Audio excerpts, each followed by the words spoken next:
Is Mornye still a universal unit at S0? Let's talk about it. My name is Juice, and let's get into it. So, Mornye recently released, and she is a very powerful third slot teammate. However, I've been seeing this misconception float around that in order to be a truly universal character, she needs her S1, and I'd like to dispel that today. Because while her S1 is indeed very good, it is far from a requirement in order to make Mornye a truly universal character.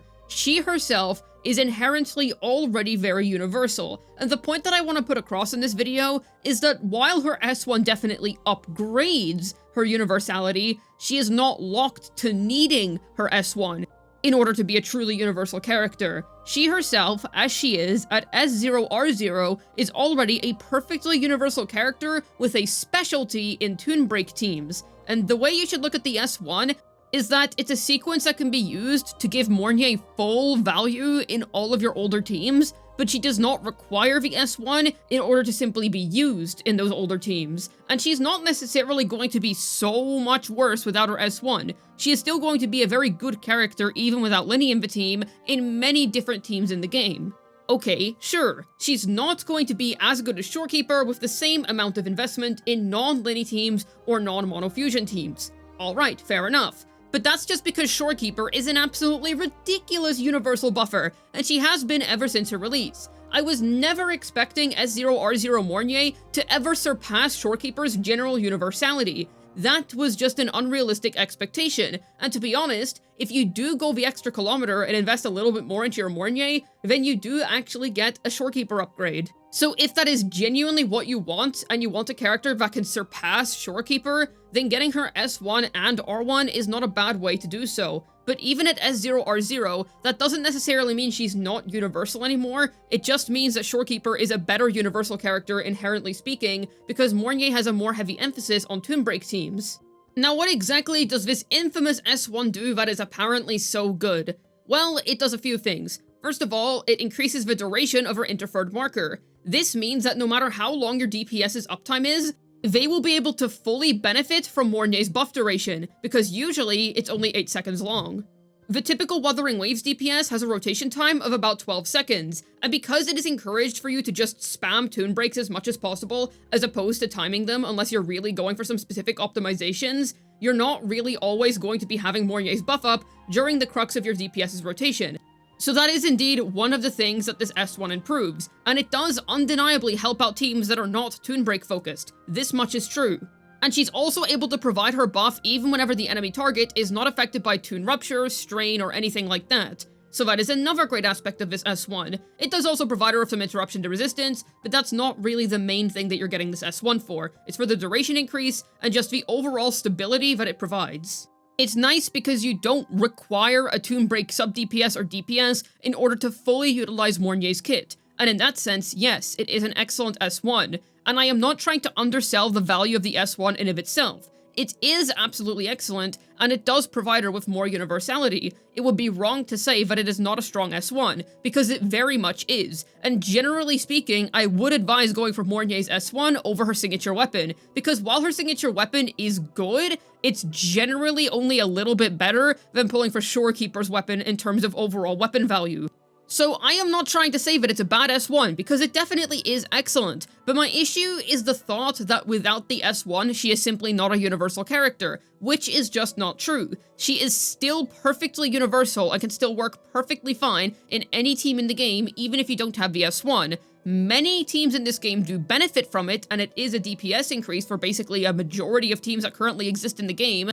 But even at S0R0, this character is still going to be providing you with plenty of value. It is still going to be an upgrade over using Verena as a third slot teammate whenever you've already got your Shorekeeper occupied in middle tower. She is still going to be excellent, and this is irrespective of using Linny with her, forming the absolutely currently broken double Toon Break core, and this is irrespective of any future Toon Break DPSs that may be able to utilize Mornye's kit better, assuming that they end up heavily utilizing Toon Break mechanics within their kit, or somehow really abusing Mornye's kit. So all around, while it is definitely a great S1, it is intended for older characters, and I assume that going forward, there is a chance that it's not even going to be that relevant for newer characters, because I believe that a team that focuses heavily on Toon Break is likely not going to need this duration increase or this exemption from requiring Toon Break to be triggered often in your teams. I think that teams that are built around the mechanic aren't really going to need this little freedom from it. So while it is great for many teams,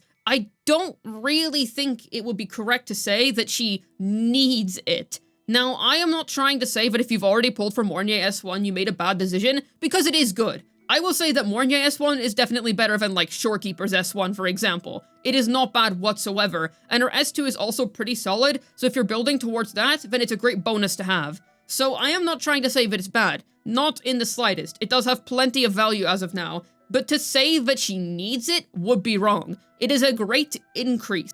An excellent way to take a character that already has inherently very high value and push them to the very, very top of the value pile. She is already at the top of the value pile, to be honest, but if you want to push her up even further, well then there you go. This is your means of doing so. So yes, excellent sequence. But you do not need it in order to use her in whatever team you have planned. So I wouldn't really sweat it too much if you're not able to get her S1 right now, and to be honest, if you're just pulling her for the double Toon Break core, then you can worry about this even less. I will say that if you're pulling her for Mono Fusion, for example, where Linny is not present, and generally Toon Breaking is not present, well then, okay, this S1 is going to be a really nice increase to that particular team, where she is already currently extremely strong, as it's one of her best niches at the minute. And for basically any other team in the game, once again, it is a very good S1. But do you need this? No, not really. It's a good universal account upgrade if you have plenty of older characters that you intend to use this unit with. It is good, but I will say two things. First of all, DPS sequences are basically always more worth it than support sequences in this game, in my opinion. Now, Mornye and Shorekeeper are special cases, because those are two of the most universal characters that we currently have in the game right now. So yes, getting sequences and extra investment on them isn't a bad idea, but you generally get more bang for your astrites or corals whenever you go for DPS sequences.